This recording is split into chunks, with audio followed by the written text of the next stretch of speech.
Chers amis, bonsoir. C'est un plaisir de vous retrouver sur cette nouvelle vidéo de Praxis et Psyché. Il est revenu, il est là, il a passé un mois de vacances. Bah, c'est 3 semaines. Laurent. Ah, 3 semaines.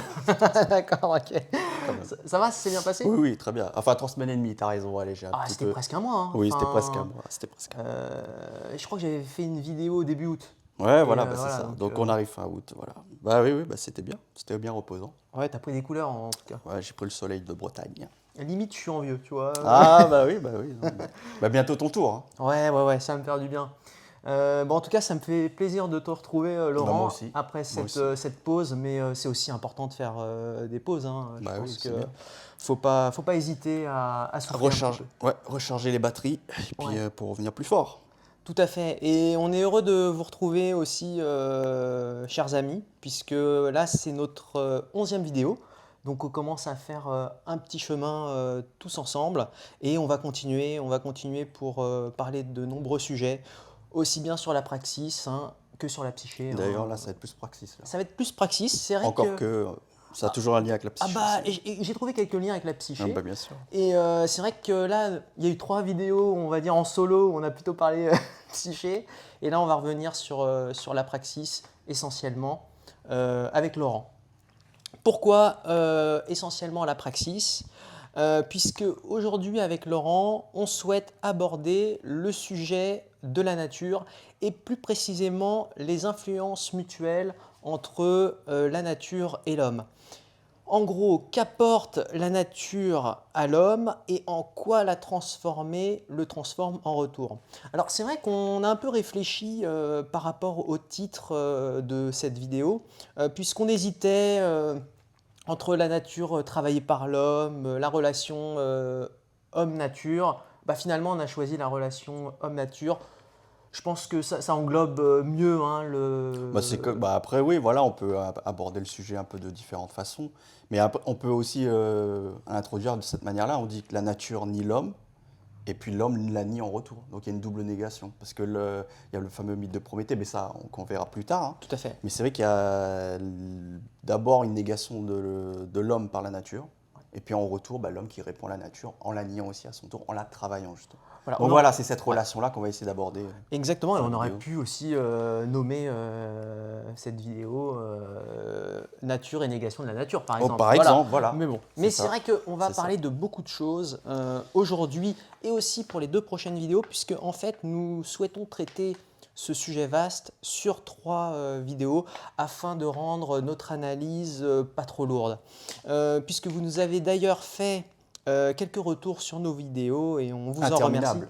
Interminable Oui, de vidéos. interminable, justement. C'est vrai qu'on a eu des retours sur la durée hein, un peu trop longue sur certaines vidéos. On perd les gens. Donc voilà, donc en fait, on a pris en compte vos retours et on a décidé quand même de faire des vidéos plus courtes, bah justement pour y aller plus mollo et que ça soit un peu moins dense et donc pour mieux digérer en fait, C'est hein, tout ça, simplement. plus digeste.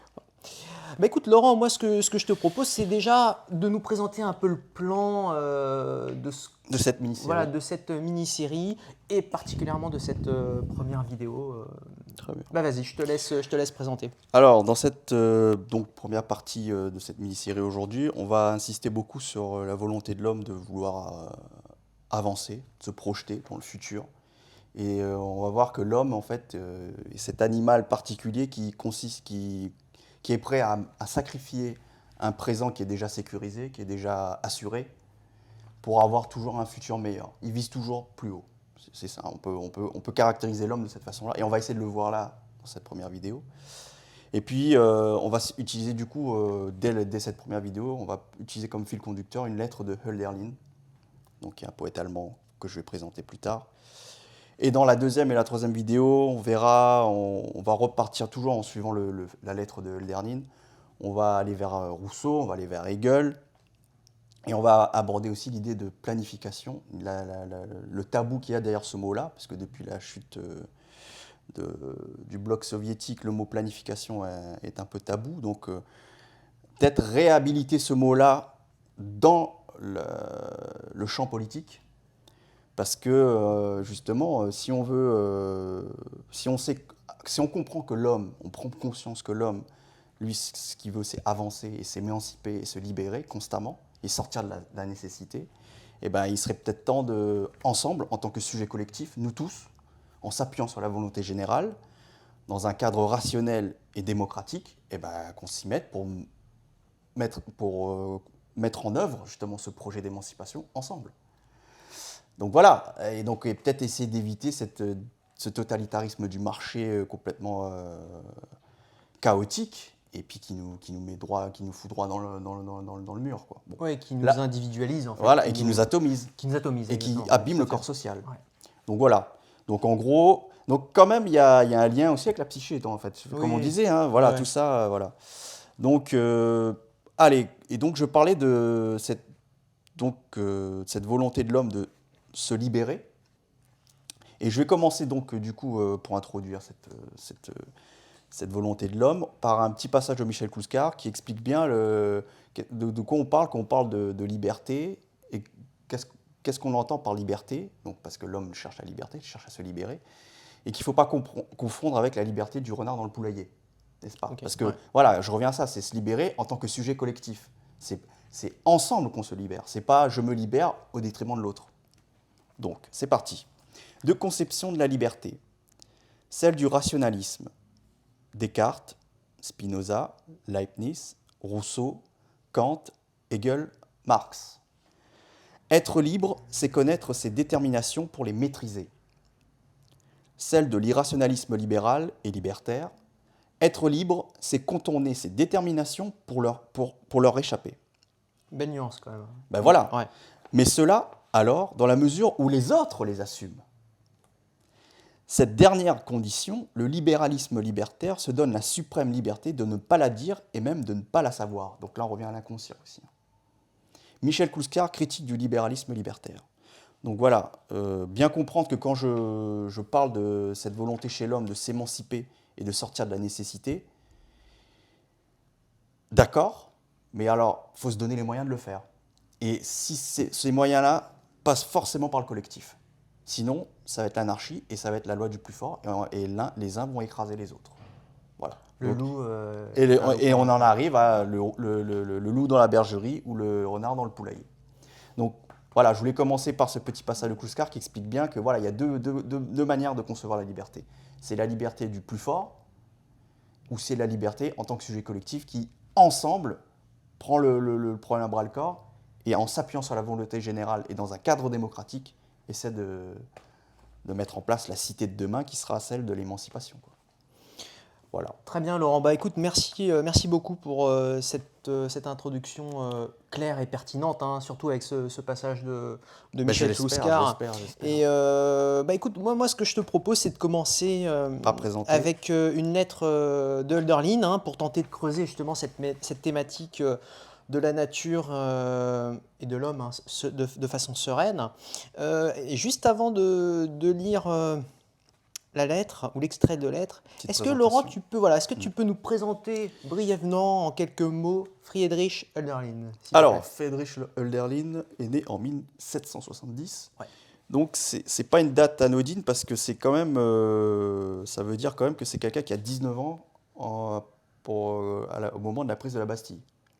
Donc, quand on a 19 ans et qu'il y a la Révolution française qui éclate, c'est quand même pas anodin. Et c'est aussi le cas de Beethoven d'ailleurs, qui a 19 ans aussi à ce moment-là, et Hegel. Et ce qui est incroyable, et donc Beethoven a eu un impact aussi incroyable, lui, sur le plan musical, et Hegel, sur le plan philosophique aussi, a eu un impact incroyable. Donc ces trois jeunes gens-là ont eu 19 ans à la prise de la Bastille, et ont eu une fécondité incroyable. Ah ouais, ils Parce étaient en plein dedans. En ils fait, sont arrivés très à un jeune, moment ouais. de l'histoire où tout était en train de se jouer, en fait. Tout était en train d'être remis en cause.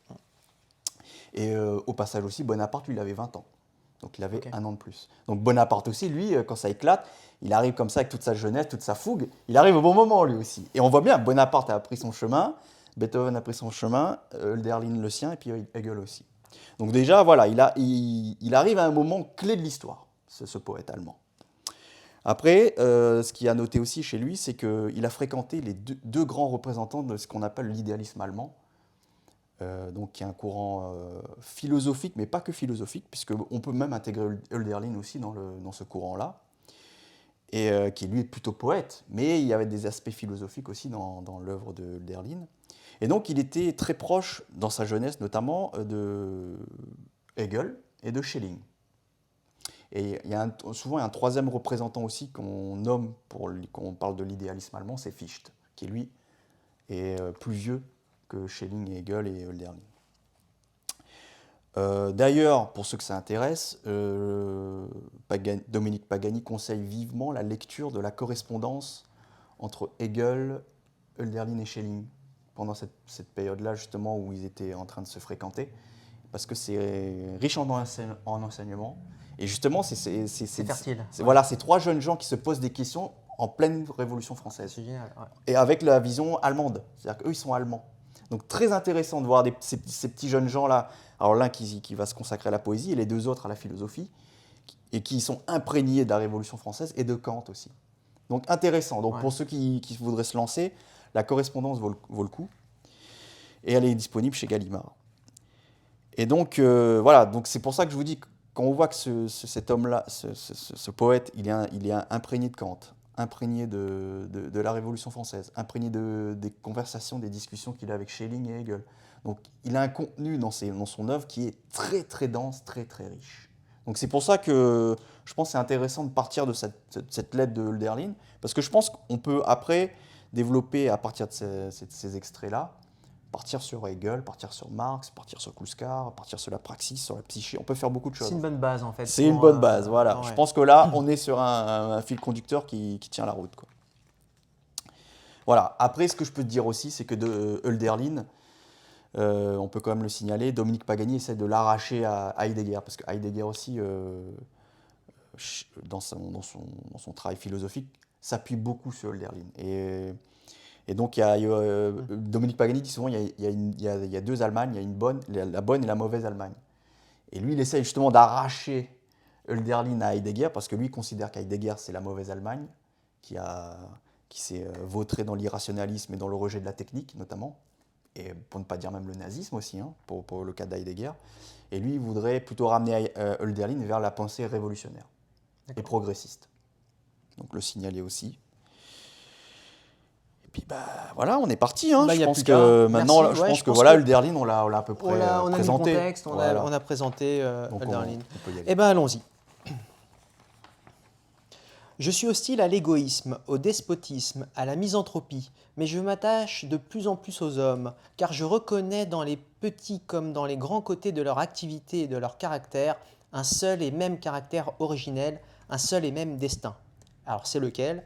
C'est ce besoin d'avancer, de sacrifier un présent assuré à quelque chose d'incertain, de différent, de meilleur et de toujours meilleur, que je considère comme la cause première des faits et gestes de tous les hommes qui m'entourent.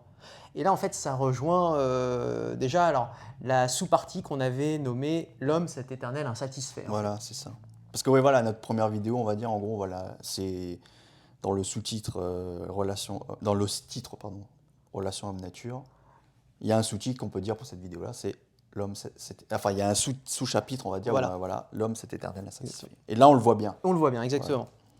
Pourquoi ne vivent-ils pas comme les bêtes des forêts, frugales, réduites au sol, à la nourriture qui se trouve à leur portée et dont elles dépendent par nature, comme l'enfant est lié au sein de sa mère? Il n'y aurait plus de soucis, plus de peine, pas de plaintes, peu de maladies, peu de discorde, plus de nuits d'insomnie, etc. Mais cela serait aussi peu naturel à l'homme que ne sont naturels à l'animal les tours de force que celui-là lui fait faire. Friedrich Hölderlin, lettre à son frère, 4 juin 1799. Donc on est à 10 ans après la Révolution française. 10 ans après la Révolution française. Le début de la Révolution française. Et on retrouve la sentence de Pascal, tout le malheur des hommes vient de ne savoir pas demeurer en repos dans une chambre. Voilà, l'homme. On retrouve cette inquiétude, il peut pas rester dans l'insouciance éternellement. L'homme, il est toujours en train de s'inquiéter, toujours à vouloir remettre en cause l'ordre existant. Et alors, on va voir que ce que dit là Hölderlin, c'est pas propre à Hölderlin.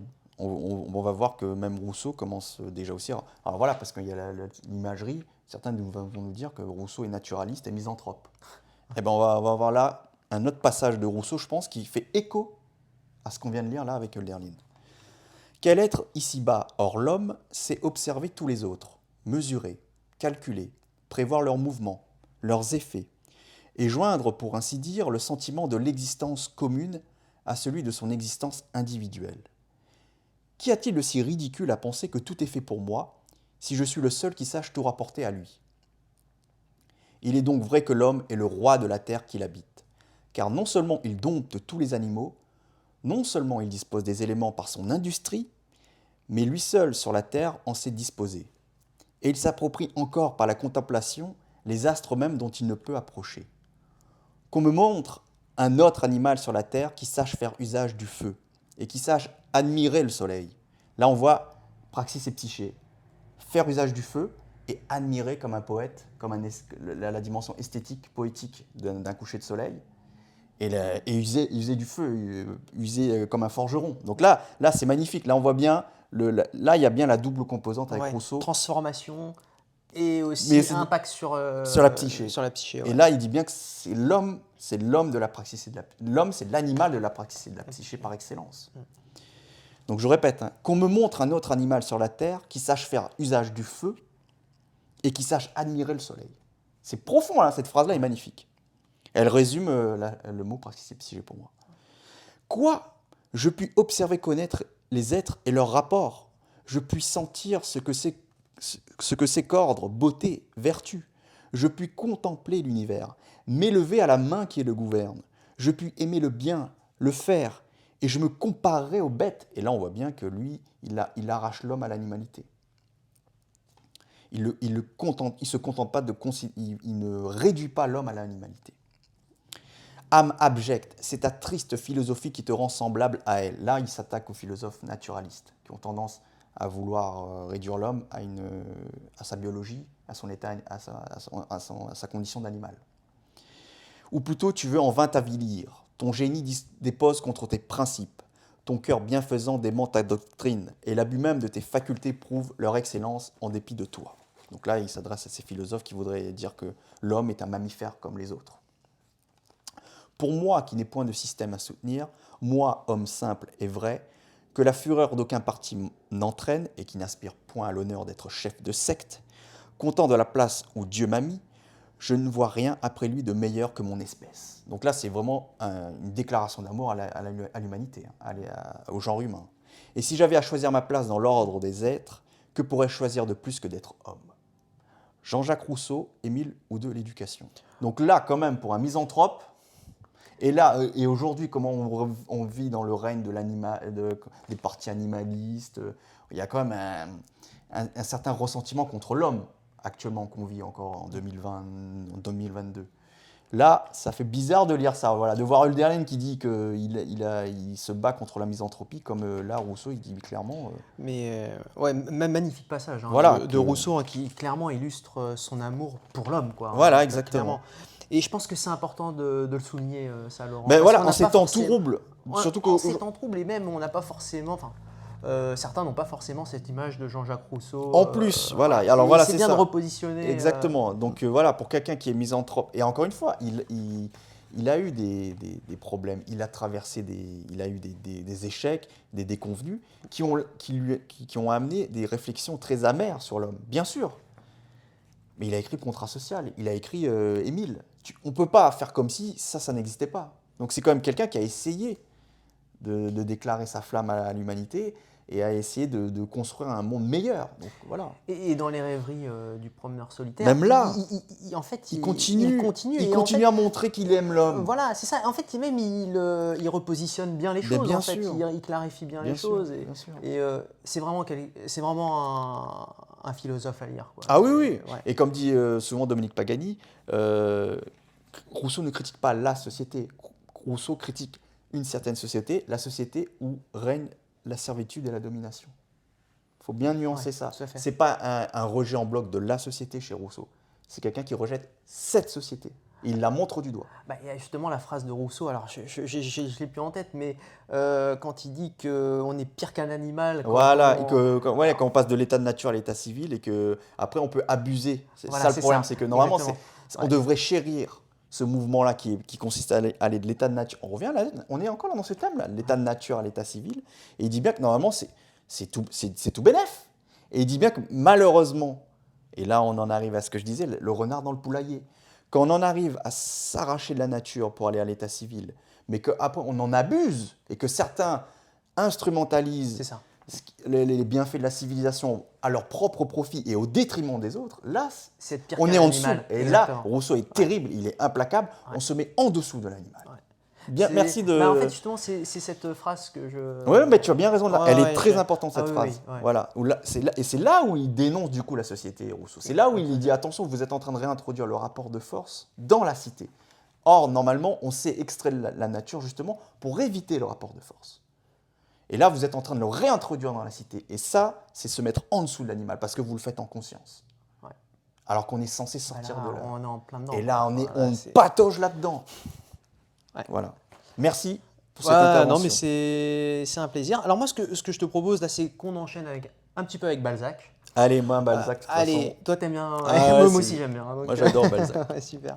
Bon, alors, Balzac, le médecin de campagne. Passage très court, mais quand même assez représenté. Qui résonne aussi par Voilà. rapport à ce qu'on disait, cette volonté d'ordre, cette à fait. volonté toujours de se perfectionner. D'aller plus loin, Ouais, d'aller ouais, plus d'avancer. loin. Voilà. Voyez, capitaine Bluto, lorsqu'on a commencé une tâche, il y a quelque chose en nous qui nous pousse à ne pas la laisser imparfaite. Ce besoin d'ordre et de perfection est un des signes les plus évidents d'une destinée à venir. Honoré de Balzac, le médecin de campagne. Et bah tu vois, Laurent, quand j'ai lu ce passage, bah, ce sentiment de perfection, d'aller au bout des choses, bah, il m'a aussi habité hein, bah, quand j'avais entamé un long travail, comme par exemple bah, l'écriture De tes d'un différents livre. livres. Ouais. Exactement. Ça j'ai vraiment ressenti à travers ce petit passage. Et j'ai envie de te dire que ça devient même une obsession, en fait. Ce sentiment Oui, oui, de je- perfection. une Est-ce espèce que de toi- fièvre. Voilà. Est-ce que toi aussi, tu as eu ce sentiment, Laurent, quand par exemple, eh ben, voilà, quand tu as écrit bah, une œuvre aussi complète hein, sur l'idiot, Non, non. quand même, si. Et qui sera peut-être bientôt disponible, hein, je croise les doigts. Mais voilà, bah, typiquement, qu'est-ce qui t'a motivé à écrire voilà, ton œuvre sur l'idiot voilà. Quand j'ai lu ce passage, j'ai cette première question qui m'est venue vis-à-vis de toi. Voilà. Alors, on va se calmer. Moi, déjà, je vais te dire, j'ai un sentiment plutôt mitigé sur l'exercice d'écriture. En fait, moi, je trouvais ça assez douloureux. Sois pas trop pudique. Non, Laurent. non, mais je vais te dire clairement les choses. À la fois stimulant, mais c'est accablant aussi, tu vois. Ah oui, Oui, c'est vrai qu'il y a une euphorie. Ah mais ça, c'est Il y a clair. clairement Ouais. une euphorie. On est content de se confronter à chaque fois, de voir grandir son œuvre. Ouais. Mais en même temps, plus on avance aussi, plus on se dit, mais je suis pas à la hauteur, je vais pas y arriver, je vais pas aller au bout. C'est décevant. Tu te relis et puis tu doutes aussi. Il y a des Ouais, fois ouais. le doute qui commence à t'assaillir comme ça. Et donc, c'est vraiment ce mélange-là, très bizarre, où à la fois on est, l'euphorie, un emballement. Et ouais, c'est vrai que comme tu dis, il y a une obsession aussi. Ouais, On est tiraillé en fait. voilà. hein, Et en ouais. même temps aussi, le verre du doute. Ouais.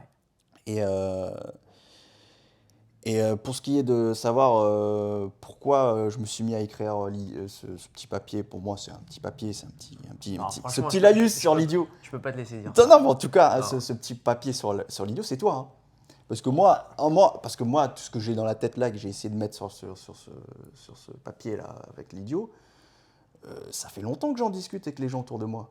On est d'accord. Ouais, c'est vrai. Ouais. Et les retours sont pratiquement nuls, tous, quasi nuls. À un moment donné, il faut être honnête, ça n'intéresse pas grand monde. Donc, c'est toi. Ah, mais par contre, toi, tu étais celui qui me disait, mais bordel, Couche sur papier. mets-le voilà. sur le Voilà, papier, exactement. parce que ça Ouais. vaut le coup. Ah Ça oui, le vaut c'est le coup vrai, on a d'après beaucoup discuté. ça peut permettre aussi pour la pédagogie d'être transmis à des gens après derrière. Exactement. Mais moi, je me disais, ouais, mais Et c'est déjà, un travail extraordinaire. mais Laurent. oui, Enfin, après, franchement, et voilà. Et après, moi, pour te dire la vérité, je pense qu'en plus, déjà, là, tel qu'il est en l'état là, il peut être perfectionné ce que j'ai écrit là. Tu vois. On en avait parlé là, juste avant qu'on tourne là, avec Yilma. Je pense qu'on peut. Je m'éparpille peut-être un peu trop. Tu mais peux bon. rajouter quelques éléments. Et mais je moi, peux rajouter trouve quand quelques même qu'il y a- éléments, Il y a quand même mais, une colonne vertébrale dans ton œuvre qui est quand même très solide.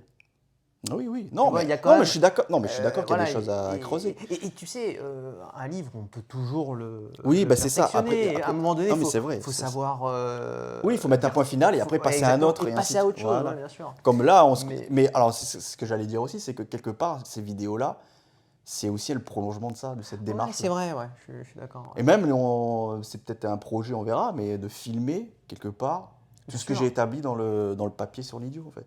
On pourrait faire ça Ah oui, aussi. bien sûr, Voilà. mais ça fait partie justement Voilà, des de futurs nos projets. sujets en fait, Voilà. parce qu'en fait, on a dans les sujets justement Ce que j'ai un peu l'étude, hein, l'analyse de de ton l'idiot. œuvre, Voilà. enfin à travers ton regard Voilà, ouais. de l'idiot, et ça en fait, clairement, ça serait une série sur 8 épisodes, hein, Ah bah facile. Hein. Je facile, pense qu'il ouais, je y a pense. tellement de choses que tu as Mhm. expliquées, que tu as relatées.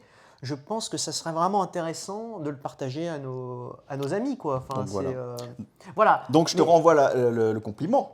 C'est-à-dire que tu dis que j'ai fait une œuvre complète, nanana. Mais tout ça n'aurait jamais c'est eu vrai, ouais. lieu, enfin il n'y aurait jamais eu le début de quelque chose si tu n'étais pas là pour Sans me... nos discussions. Ah oui, Ouais, oui, bah parce que écoute, régulièrement tu me voyais, tu me disais, mais écris. j'en suis honoré. Bah Non, tu vois, vraiment. voilà, donc Franchement, tu as, c'est quelque part, merci Laurent tu fais pour. partie Ouais. des contributeurs. C'est vrai qu'on a beaucoup discuté Voilà. à la pizzeria, hein, quoi. On Bah oui, mangeait combien de fois, même, oui, avec Karim. on peut, C'est vrai ouais, qu'on c'est ça, je t'incitais quand même à écrire. exactement. Et c'est vraiment, franchement, je suis très content que tu aies fait ce saut. Voilà, Ouais, parce ouais. que je Bah, pense que. même moi-même, je suis content Ah, aussi. oui, Même oui, d'avoir bien tenté. Parce que sûr. voilà, comme je te dis, maintenant, je peux te dire, Ouais, effectivement, je vois le travail que ça demande. ouais. Et je vois quand même s'il y a une côté traversée du désert. On est un peu tout seul. On est face à la feuille, comme ça, face à l'écran. C'est compliqué, hein. Ah oui, oui, Et vraiment, c'est à y aller compliqué. jusqu'au bout, sans abandonner et tout, c'est Mais quelque chose. Laurent, c'est compliqué, faut faire le saut, mais après, quand on le fait, quand on Ah écrit, bah, il y a plein d'idées qui viennent oui, et oui, on a oui. envie Mais ça, d'écrire ensuite, mais hein, c'est en pour ça. fait. Et Après, c'est ça oui, qui est bien. On s'emballe, on rentre dans un emballement, en exactement. fait, Et c'est vrai que des fois, dans un engrenage, c'est ça que on je veux en dire. arrive à Ouais. faire des choses qu'on n'avait même pas prévu au début. Enfin, voilà, Exactement, voilà, à exactement. Ouais. explorer des Tout choses. à fait, ouais. Mais j'étais pas parti là-dessus, et puis paf. Et c'est vrai que ça Exactement. stimule beaucoup le cerveau, hein, là. Ah bah, moi, je pense que l'écriture et la marche, aussi, Oui, marcher, alors là, les idées je viennent, suis en complètement fait. d'accord. Par contre, si je reste statique chez moi, comme ça, assis sur le canapé, il n'y a rien qui vient. C'est Nietzsche qui disait ça. Il disait, il reprenait un propos de Flaubert qui disait, je sais plus, qui disait, qui prônait le fait d'être assis ou qu'il fallait pour écrire, je crois. Et Nietzsche disait, mais quel abruti. Enfin, paraphrase, il dit, non, non, il faut marcher pour avoir les idées, quoi. Et c'est marrant parce que là, donc, du coup, tu as un côté nietzschéen, là. Et je suis d'accord là-dessus, hein. C'est vrai que marcher stimule beaucoup la pensée. Moi, c'est mon seul côté Nietzsche. Ah, bon, on verra ça. On verra, on Ça, verra. c'est les prochaines vidéos, ça. Écoute Laurent, moi ce que je te propose c'est de continuer le fil hein, Oui, avec... là, on a fait une petite digression. On Oui, va mais revenir. digression très Ouais, intéressante, ouais, il bien fallait sûr. la faire. Tout à fait. Et on peut continuer le fil avec... on a relevé un passage de Villiers de l'Isle-Adam Tout à fait. que je vais vous lire dès maintenant. Allez. Tenez, l'abeille, le castor, la fourmi font des choses merveilleuses, mais ils ne font que cela et n'ont jamais fait autre chose. L'animal est exact. La naissance lui confère avec la vie cette fatalité. Le géomètre ne saurait introduire une seule case de plus dans une ruche, et la forme de cette ruche est précisément celle qui, dans le moindre espace, peut contenir le plus de cases, etc. L'animal ne se trompe pas, ne tâtonne pas. L'homme, au contraire, et c'est là ce qui constitue sa mystérieuse noblesse, sa sélection divine quand même, est sujet à développement et à erreur. Il s'intéresse à toute chose et s'oublie en elle. Il regarde plus haut. Il sent que lui seul dans l'univers n'est pas fini. Et là, ça me fait penser au passage quand même de Rousseau, là, quand il Mais oui, regarde, quand il mais regarde j'espère, et c'est pour ça exactement, qu'on ouais. essaye, voilà. Parce que pour moi, tout ça se résonne Ouais, et se parle, hein. et se parle. Il a l'air d'un dieu qui a oublié. Par un mouvement naturel et sublime, il se demande où il est. Il s'efforce de se rappeler où il commence. Il se tâte l'intelligence, avec ses doutes, comme après on ne sait quelle chute immémoriale. Tel est l'homme réel, Auguste de Villiers de l'Isle-Adam, l'Ève future. L'homme commet des erreurs, Laurent, et c'est ce qui le fait grandir. A contrario de la plupart des animaux. Voilà, Alors parce donc, qu'il y en a quelques-uns quand même mais bien sûr, alors, qui Oui. Mais bien sûr, analysent leurs erreurs. Les rats, par exemple, mais bien sûr. Non, mais il y en a un qui bouffe la mort au rat, les autres, ils boufferont pas de la Mais mort bien au rat. sûr. Voilà. Après, voilà, il faut pas non plus. Il y a des degrés. C'est Là, ça. voilà. Ouais. Mais après, il y a un vrai saut qualitatif avec l'homme. C'est-à-dire que Ah oui. l'homme, euh, par exemple, le rat, il y a pas un Platon rat. Il n'y a pas Platon, puis Descartes chez les rats. Ils se racontent pas leur histoire d'il y a 2500 ans, par exemple. Tu vois, des choses comme ça. Donc il y a un vrai saut qualitatif quand même chez le mammifère homme par rapport au rat, par rapport au dauphin, par C'est rapport à la clair. baleine. Ouais. Tu vois. Mais bien sûr que on n'arrive pas, on passe pas de l'animal à l'homme comme ça avec Non. un Dirac ou un créneau comme ça. Bien sûr, il y a différents degrés. Il y a une continuité Il y quand a une même. continuité, mais paf, qu'on passe à l'homme quand même, là il se passe quelque chose d'extraordinaire, quoi. Et c'est ce que disent un peu tous ces auteurs-là qui quelque part sont à peu près d'accord, hein, convergent un peu sur cet émerveillement par rapport à tout ce qu'a pu accomplir l'humanité. Donc voilà, c'est un peu aussi pour compenser un peu le discours un peu moribond, un peu morose qu'on a, qu'on nous inflige en ces temps troubles. Alors, entamons du coup la deuxième partie de cette première vidéo de cette mini-série. Et on a intitulé cette deuxième partie L'homme qui vise une vie meilleure. Donc on est passé de l'homme, cet éternel insatisfait, à l'homme qui vise une vie meilleure. Parce que Ouais. l'homme ne se contente pas d'être insatisfait. Prenant conscience qu'il ne peut pas se contenter de ce qui se passe là, de l'ordre existant, il se projette. Et il vise quelque chose et il agit en retour. Voilà ce que c'est que l'homme. Donc, on va reprendre la lettre de Hölderlin qui, on va dire, relate cette caractéristique humaine. Favoriser la vie, accélérer et perfectionner la marche permanente de la nature, idéaliser ce qu'il rencontre. Voilà le besoin le plus particulier, spécifique de l'homme. Et tous ses arts, ses occupations, ses déficiences et ses souffrances procèdent de ce besoin. Pourquoi y a-t-il des jardins et des champs? Parce que l'homme veut se faire une vie meilleure.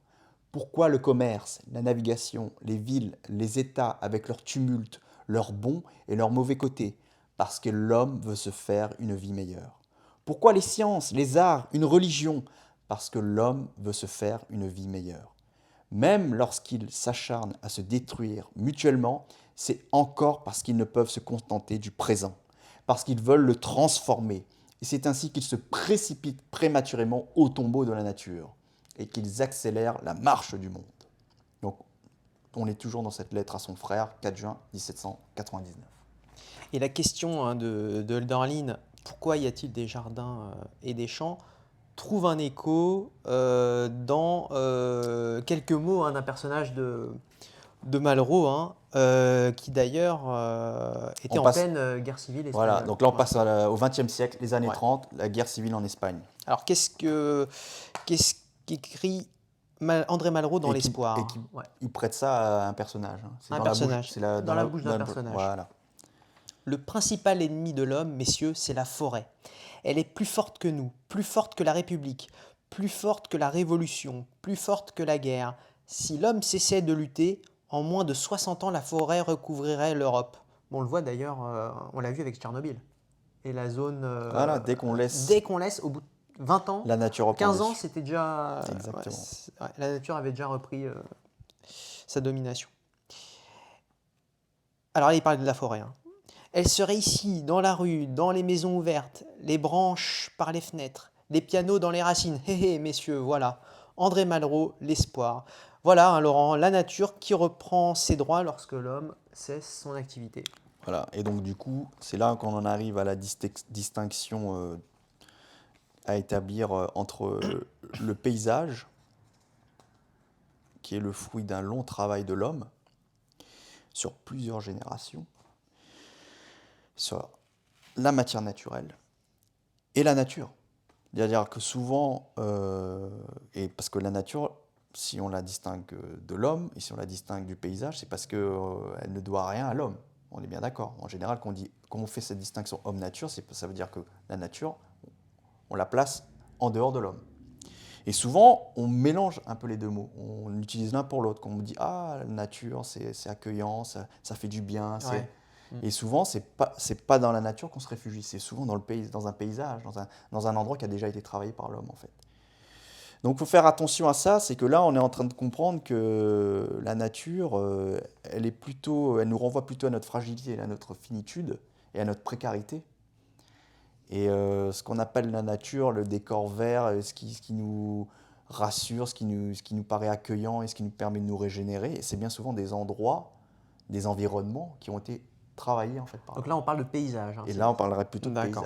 paysage. En fait, c'est la distinction qu'utilise beaucoup Dominique Pagani dans ses ateliers de philosophie. D'accord. Lui, il aimerait bien insister sur le fait que bien souvent, on utilise le mot de nature, là, on devrait plutôt parler de paysage.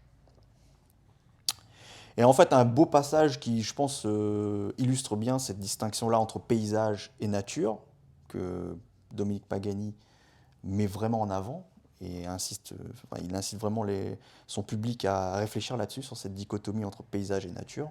La nature, elle nous renvoie à notre précarité, à notre fragilité, à notre finitude. Et alors que le paysage, c'est quelque chose de beaucoup plus accueillant. Mais parce que justement, l'homme a travaillé pendant plusieurs siècles pour rendre cet environnement-là favorable, fécond et un endroit sécurisé. Ouais. Donc, un petit passage de Balzac pour bien saisir ce qu'on essaie de mettre en avant ici. Quand une maison, une terre, un village, un pays ont passé d'un état déplorable à un état satisfaisant, sans être encore ni splendide ni même riche, la vie semble si naturelle aux êtres vivants qu'au premier abord, le spectateur ne peut jamais deviner les efforts immenses, infinis de petitesse, grandioses de persistance, le travail enterré dans les fondations, les labours oubliés sur lesquels reposent les premiers changements. Aussi, ce spectacle ne parut-il pas extraordinaire au jeune abbé quand il embrassa par un coup d'œil ce gracieux paysage. Et là, on voit bien Balzac utilise le mot paysage. Honoré de Balzac, le curé de village. Donc, Balzac parle bien de les efforts immenses, infinis de petitesse, grandioses de persistance, le travail enterré dans les fondations, les labours oubliés, l'amnésie. On oublie que ce décor vert qui nous paraît extraordinaire a été travaillé par des générations d'hommes bien avant nous. Ouais. Pas l'oublier, ça. Et en fait, quand j'ai lu ce passage, j'ai aussi pensé à comme quand on ouvre le robinet pour nous servir un verre d'eau potable. Le geste est simple, l'immédiateté est agréable, Ouais.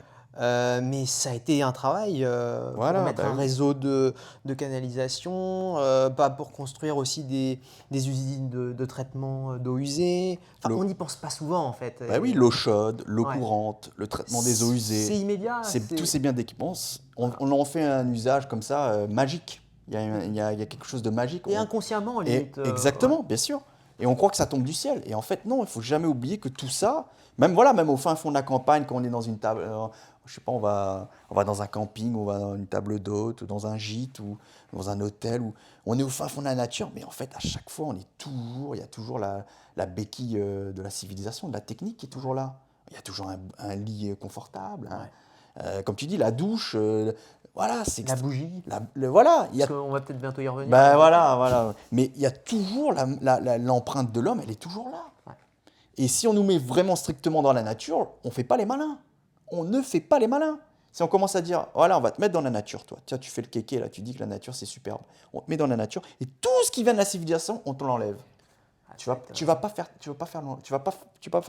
le malin très longtemps. Il va pas faire le malin, il va pas faire long feu. Ouais. Voilà, ça va. Voilà. Mais je reviens à ta petite remarque sur l'utilisation de l'eau courante ou l'électricité. Voilà. On va un petit passage de Kluskar qui je pense, reprend ce que tu dis là, et il le développe un peu, et je pense que ça peut être intéressant pour notre public. Usage magique. Il suffit d'appuyer sur un bouton. L'enfant investit ses privilèges dans l'espace familial, celui de l'équipement ménager, et de tous les équipements, voitures, télévision, etc., maintenant on pourrait dire smartphone, qui deviennent alors des objets de consommation, au service du principe de plaisir, du ludique. L'enfant profite intégralement, lui, d'un procès de production qu'il peut, sans culpabilité encore, ignorer totalement. Donc on revient à l'inconscient. Ouais. Il profite de plein de choses, mais il n'est pas conscient que ça vient du travail des autres. C'est la magie moderne Un appareil utilisé sans connaître la nature de son fonctionnement. Une fonction asservie sans soupçonner l'ordre du travail qu'il a produite. D'un rien, sans aucun effort, d'un seul souhait, d'un seul geste, surgit une consommation parfaite. Voilà, c'est les smartphones. Hein. Enfin, genre, Voilà, ouais. on a accès à Ouais. plein de choses, mais on ne se rend pas compte de tout le travail qu'il y a derrière. Et là, il vise l'enfant. Et on va voir que Kluskar est en train de nous faire comprendre qu'en fait, on nous pousse à rester des enfants, à rester dans l'inconscience, dans l'insouciance, justement. Donc on continue. L'enfant est alors d'une totale disponibilité à la consommation. Surtout consomme, mon petit, consomme. Voyez sa manipulation de l'objet marchandise. Il fait preuve d'une dextérité, d'une désinvolture qui stupéfie le cercle de famille. Il témoigne d'une agilité d'usage, d'une facilité insolente. On voit, tu vois, le vocabulaire de l'enfant, le caprice. Il est insolent. Toute une culture, celle de la technologie de la société industrielle avancée, s'est consacrée au prix d'un immense travail au développement du confort. Donc on revient encore au travail. Tout ça est dû au travail, les enfants. Et sa caractéristique est d'avoir pu atteindre une extraordinaire facilité de son usage. Tu revenais au smartphone. C'est vrai que c'est une facilité déconcertante à Pour utiliser. filmer, Voilà, même tu voilà. me montres un peu les nouveaux objets qu'on est en train d'acquérir à chaque fois. Mais c'est d'une facilité d'utilisation. Mais même là, pour faire nos vidéos, films, bien voilà, sûr, bien ouais. sûr. Ah ouais, complètement. C'est incroyable. C'est impressionnant. Et sa caractéristique est d'avoir pu atteindre une extraordinaire facilité de son usage. Il suffit d'appuyer sur un bouton. Le principe de la pédagogie d'intégration au système capitaliste est alors cet usage magique par l'enfant du fonctionnel.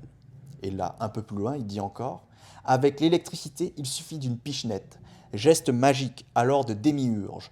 L'enfant profite d'un progrès nécessaire à cette consommation.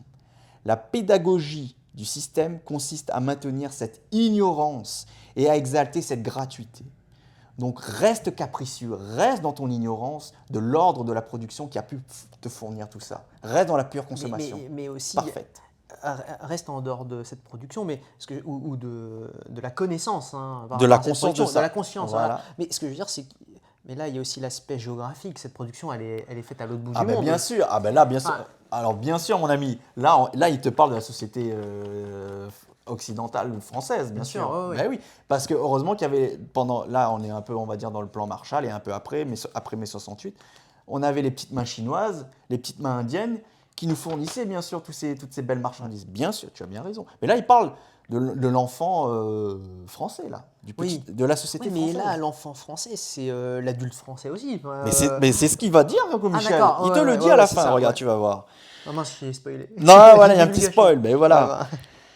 L'enfant doit se vautrer dans cet univers magique, la récupération totale du travail et du progrès. L'univers fonctionnel, résultat du fantastique travail de l'humanité, est alors réduit à la fonction ludique qui prolonge et accomplit l'univers ludique enfantin.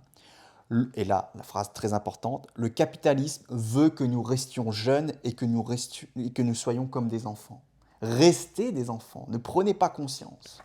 Le travail des uns sera l'éternelle adolescence des autres. Ça, c'est incroyable. Donc le travail des Chinois, on va le dire autrement, le travail des Chinois sera l'éternelle adolescence des Français. Mais ça change. Enfin, ceux qui peuvent. Ça, voilà. Ceux qui après, peuvent là, en profiter. Bien sûr, parce qu'après, dans les Français, il y en a qui en ont chié aussi. Faut pas. Mais si on caricature un peu, et pour reprendre ce que tu disais, on peut caricaturer, enfin, en faisant une analyse un peu gros grain, on pourrait dire le travail des uns, c'est-à-dire des Chinois ou les petites mains chinoises, sera l'éternelle adolescence des Français. Ceux qui peuvent se le permettre, bien sûr. Parce qu'il y avait encore, et d'ailleurs encore aujourd'hui, une classe ouvrière, des gens qui sont vraiment au bas de l'échelle sociale, et aussi ils morflent. Donc c'est pour ça aussi qu'il ne faut pas trop géographiser, il ne faut pas rendre trop géographique ce genre de problème, il faut bien rester dans le terrain de la lutte des classes. Parce que sinon, si on commence trop à dire les Chinois contre les Français ou les Parisiens contre les provinciaux, c'est le meilleur moyen de se vautrer. Donc toujours ramener ça à la lecture de classe. On l'avait vu avec Balzac. Voilà. Donc Paris-Province, Occident, Orient, tout ça. Si on caricature, on reste uniquement dans une lecture civilisationnelle ou géographique. Géographique, c'est mort. On passe à côté du problème. Donc voilà, tu parlais de ce côté un petit peu inconscient qu'on utilise le robinet. Et ben oui, il y a tout un inconscient là derrière. Et ça, c'est quelque part, c'est entretenu par le système capitaliste. Voilà, donc Capitalisme à séduction, Michel Kouskar. Merci Laurent, c'est un passage riche et c'est vrai que Michel Kouskar, ça demande quand même de bien se concentrer, hein. Ah voilà, bah C'est oui, pas évident, et on hein. voit qu'en Ouais. fait ça renvoie plein de choses. Voilà, si Ouais. c'est vrai qu'on peut lire ça comme ça et passer très vite et on se rend pas compte de la De richesse, la de la densité. profondeur de la Voilà, il y a chose, une ouais, densité exactement. dans ce Ouais, qu'il tout dans à ce fait. qu'il dit. Et de la nuance, hein, aussi. Voilà, et bien sûr.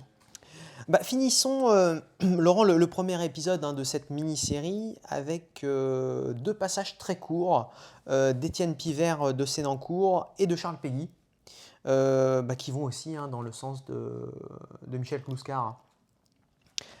Premier passage. Le printemps est plus beau dans la nature, mais l'homme a tellement fait que l'automne est plus douce. Étienne Pivert de Sénancourt, Obermann. Ça, Ou c'est un Obermann. Obermann. Obermann, Et c'est un d'accord. passage que répète souvent aussi Dominique Pagani. Il adore cette phrase, cette formule-là de Sénancourt. Ah bah là, on est dans le Qui thème, montre hein, bien, ouais. voilà, qui montre bien que, bien sûr, dans voilà, la nature, c'est lié à le côté florissant, le renouveau, la verdure. Mais l'homme aussi, c'est celui qui, quand les temps sont durs et quand la nature se fait plus féroce, eh ben, il travaille, il essaie de compenser. Et là, il dit, donc l'automne devient plus douce. Donc il y a tout ce travail humain qui a fait que cette saison, la saison des morts d'ailleurs aussi, l'automne, hein, c'est le moment où la nature est un petit peu en train les feuilles tombent. Et ben l'homme a rendu ce moment-là plus doux aussi, Ouais. parce qu'il a travaillé justement, Fait. il a fourni les efforts. Voilà. Donc bel hommage à l'homme, encore Bel une fois, hommage, à complètement. l'humanité. Étienne Pivert de Voilà. Sénancourt. Deuxième passage. 2000 ans de labeur ont fait de cette terre un réservoir sans fin pour les âges nouveaux. Charles Péguy, présentation de la Beauce à Notre-Dame de Chartres. Voilà, pareil, là on voit bien que Peggy, quand même, n'oublie pas que voilà, il y a la terre, mais il y a aussi le labeur de la terre. Voilà, on n'oublie pas tout le travail qu'il y a eu sur cette terre, en fait. Voilà. Laurent, merci beaucoup, hein, pour ce premier épisode, hein, de notre mini-série sur la nature et l'homme. Un dernier commentaire? Alors juste, moi j'ai envie de dire, on parle de nature, de l'homme, on dit que la nature elle est hors de l'homme, ok très bien, mais est-ce qu'il y a l'homme, déjà l'homme, est-ce qu'il est vraiment entièrement hors de la nature? Ça, Parce qu'on entend souvent aussi le mot nature humaine, et puis voilà, l'homme il a une part biologique, il a une part naturelle, il a une part animale. Donc nature humaine, homme-nature, est-ce que vraiment l'homme est totalement hors de la nature?